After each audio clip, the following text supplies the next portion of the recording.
मेरे प्यारे सभी साथियों के लिए नमस्कार, गुड मॉर्निंग, सुप्रभातम, जय भीम, राधे राधे। फिर आज आपका भाई आपके लिए बहुत ही प्यारी और ज्ञानवर्धक कहानी लेके आया है। यदि आपको मेरी ये प्यारी सी कहानी पसंद आए तो प्लीज़ मेरी पूरी कहानी को सुनिएगा। और यदि आपको कहानी पसंद आए तो प्लीज़ लाइक, कमेंट, शेयर करें। और मेरे आईडी को आपने फॉलो नहीं किया है तो प्लीज़ फॉलो भी करें।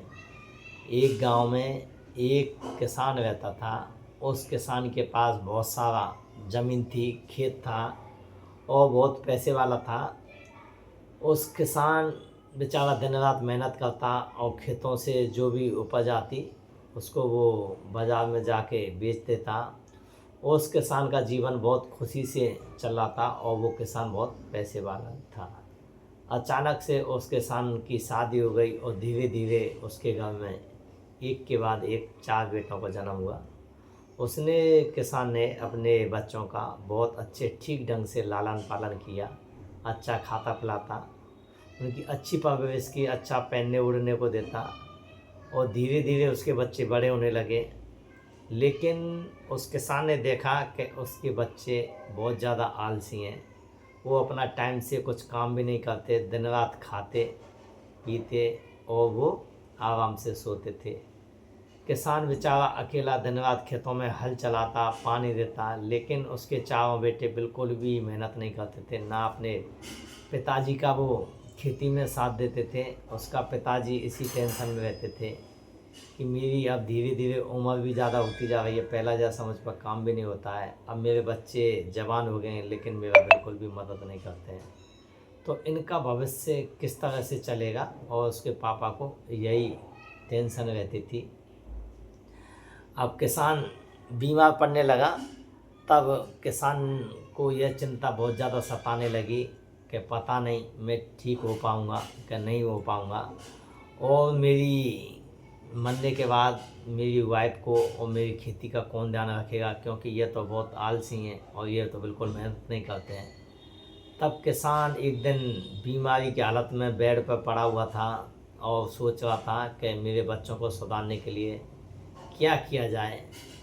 और बेचारा सोच रहा था, तभी अचानक से उसके दिमाग में एक ख्याल आया और उसने अपने चारों बेटों को आवाज़ लगाई। जैसे ही चारों बेटे उसके पास आए तो उसने चारों बेटों को अपने पास बैठा लिया और साथ में उसकी पत्नी भी थी। और उसने अपनी पत्नी से बोला कि हे अर्धांगिनी, मेरा अभी निकट समय नज़दीक आ गया है, क्योंकि मैं अब सही नहीं होने वाला। मेरी स्थिति बीमारी से बहुत ज़्यादा ख़राब हो गई है। मैंने मेरी ज़िंदगी में बहुत मेहनत की, बहुत पैसा कमाया, बहुत सोना चांदी जोड़ा, लेकिन अब मैं जाने वाला हूँ। तो अब मेरे बच्चों के भविष्य के लिए और तेरे भविष्य के लिए जो भी मैंने बचत की थी उसको मैंने एक घड़ा में भर के और खेत में गाड़ दिया है। लेकिन अब मेरी याददाश्ती काम नहीं कर रही है। अब मुझे वो ध्यान नहीं है कि वो मैंने गाड़ा कौन से खेत में गाड़ा है। और पूरी जमा पूंजी मेरी उसी में जमा है, सोना चांदी पैसा जितना भी थे, और बहुत सारा पैसा है। यदि तुम उस पैसा को ढूंढ लोगे तो तुम्हारी ज़िंदगी भी निकल जाएगी, तुम्हारे बच्चों की भी ज़िंदगी आराम से निकल जाएगी। ऐसा करना कि उस घड़ी को तुम लोग खोजना।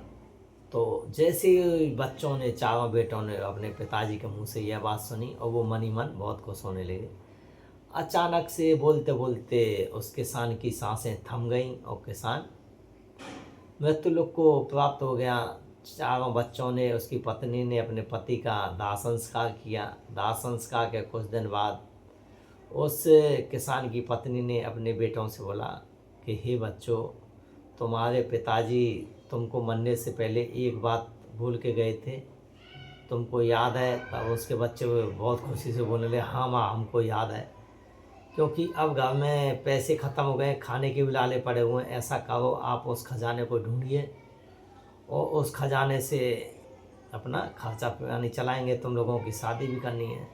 तब चारों भाइयों ने फावड़ा उठाया और एक एक करके सारे खेतों को खोदना चालू किया, लेकिन उन्होंने एक तिल तिल ज़मीन खोज दी थी, लेकिन उनको वो घड़ा कहीं नहीं मिला। कुछ दिन बाद बरसात आने वाली थी, वो लोग हताश हो गए।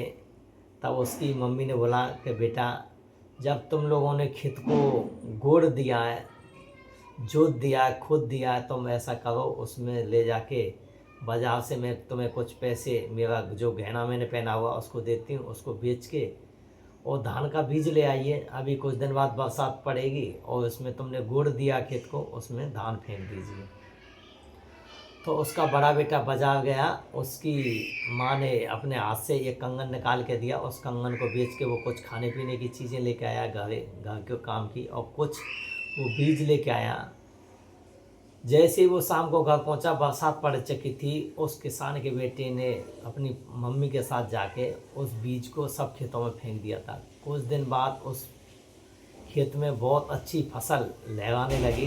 तब उस किसान की पत्नी ने अपने बच्चों से बोला, बेटा, जब तुमने इस फसल को बो दिया है, फसल भी अच्छी है, तो ऐसा कीजिए, इसमें नवाई घास फूस है उसको उखाड़ दीजिए। किसान के बच्चों ने माँ के कई अनुसार उसमें से घास फूस फेंक दी, अच्छा गुड़ाई की, और देखते ही देख उसमें इतना सारा धान हुआ था जो उनको पहले अपने पिताजी के सामने कभी नहीं हुआ था। और उन्होंने बाज़ार में ले जाके बेचा और इतना पैसा आया कि उनको फिर मेहनत करने की आदत पड़ गई। तो इस छोटी सी कहानी से यही शीर्षक मिलता है, यदि आपका कोई बच्चा गलत रास्ते पर जा रहा है तो आप उसको लड़ाई करके मारने पीटिए मत, उसको आप दिमाग से समझाइए। उस किसान की तरह आपका बच्चा भी अच्छी रास्ते पर आ सकता है। यदि आपको कहानी पसंद आई हो तो प्लीज़ लाइक कमेंट शेयर करें। और इस कहानी का सबसे बड़ा मूल मंत्र यह है कि ज़िंदगी में कभी भी इंसान को आलस नहीं करना चाहिए, क्योंकि आलस इंसान का सबसे बड़ा शत्रु है। आपको कहानी पसंद आई हो तो प्लीज़ लाइक कमेंट शेयर करें। थैंक यू, धन्यवाद।